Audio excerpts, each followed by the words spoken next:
21 August grenade হামলার মামলায় তারেক রহমান ও বাবরকে হাইকোর্টের দেয়া খালাসের রায় বাতিল চেয়ে রাষ্ট্রপক্ষের আবেদনের শুনানি শেষ হয়েছে। এদিন আপিল বিভাগ 21 আগস্টের মামলা বিচারাধীন থাকা অবস্থায় কেন তড়িঘড়ি করে প্রধান আসামি মুফতি হান্নানের ফাঁসি কার্যকর করা হয় তা নিয়ে প্রশ্ন তুলেছেন, যার কোনো সদুত্তর দিতে পারেনি রাষ্ট্রপক্ষ। ইলেকট্রা এয়ার কন্ডিশনার কম বিদ্যুৎ খরচে দেবে অধিক শীতলতা আর সেভিংসও হয়ে যাবে। তাই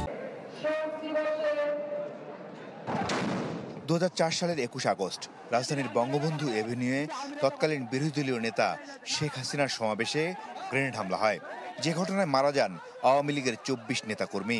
ঘটনার পরপরই হত্যা ও বিস্ফোরক দ্রব্য আইনে 2টি মামলা হয়। অবশেষে 2018 সালে বিচারিক আদালত লুৎফুজ্জামান বাবর সহ 19 জনকে মৃত্যুদণ্ড ও বিএনপির ভারপ্রাপ্ত চেয়ারম্যান তারেক রহমান সহ 19 জনকে যাবজ্জীবন কারাদণ্ড দেন। তবে 5 আগস্ট শেখ হাসিনা পালিয়ে যাওয়ার পর গেল 1 ডিসেম্বর লুৎফুজ্জামান বাবর এবং তারেক রহমান সহ সব আসামিকে খালাস দেন হাইকোর্ট। তবে সবাইকে অবাক করে দিয়ে এ মামলায় খালাসের রায় বাতিল চেয়ে আপিল করে রাষ্ট্রপক্ষ।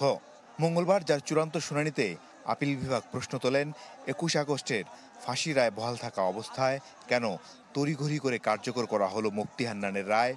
মঙ্গলবার যার চূড়ান্ত শুনানিতে আপিল বিভাগ প্রশ্ন তোলেন, 21 আগস্টে মৃত্যুদণ্ডের রায় বহাল থাকা অবস্থায় কেন অন্য মামলায় তড়িঘড়ি করে কার্যকর করা হলো মুফতি হান্নানের ফাঁসি।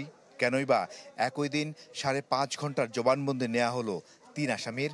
শুনানির শেষ দিকে হাইকোর্টের রায় বাতিল চান রাষ্ট্রপক্ষ। 2011-তে উনি কন্ডেম সেল থেকে এনে তাকে দিয়ে সেকেন্ড কনফেশন করে ওই কনফেশনে তারেক রহমান সাহেব এবং লুৎফুজ্জামান বাবর বা অন্য যারা আছেন তাদেরকে আনা হয়েছে।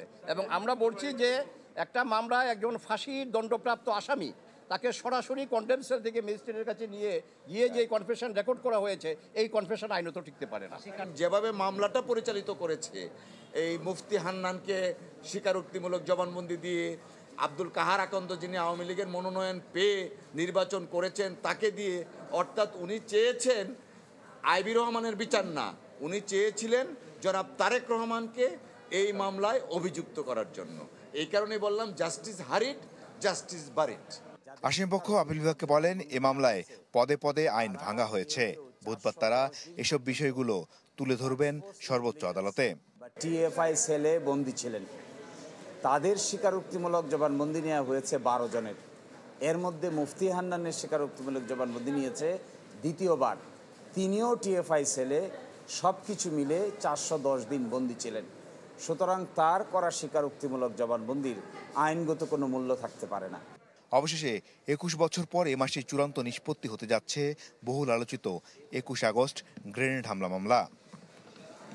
মাসুদুর রহমান, চ্যানেল 24, ঢাকা।